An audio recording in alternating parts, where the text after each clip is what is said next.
I wrote about this yesterday. We'll finish here if we can, Dennis. The judgment of the PM in his office. I wrote about this yesterday. This is the decision by the Prime Minister to evict his tenant. It got a huge reaction in the paper. I mean, he's got 4 homes to live in, 2, of course, that we pay for. The bloke he's kicking out, well, he's just got 1 home. He'll be kicked out and into the rental market in the middle of a housing crisis. Absolutely, he's got the right to decide who lives in his house, right? That's the gift of any landlord. But you've got to question the political judgment of the PM at this time, don't you? Well, I think you're being a bit harsh and a little bit unfair there, Peter. Prime Ministers can't win on this. In what way? The only thing they can do...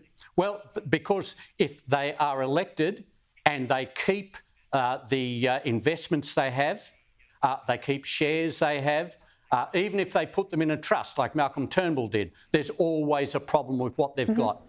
John Howard decided to get rid of all his shares when he became Prime Minister, and it was the only way to do it. And I think Anthony Albanese hasn't evicted his tenant. He's selling his house.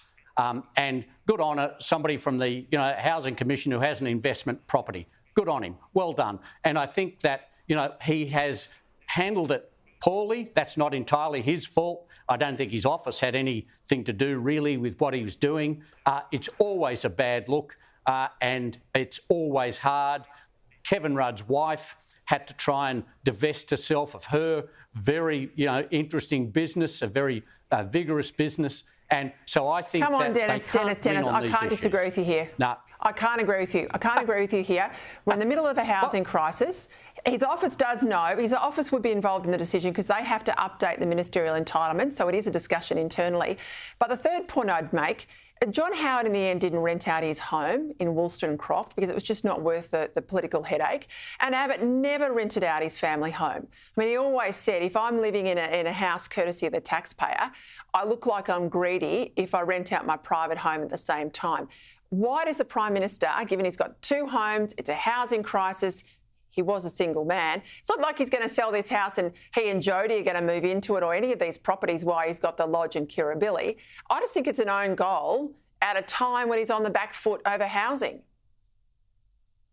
Well, I disagree with you, Peter. I think that he didn't have any choice. Yes, the headlines haven't been good.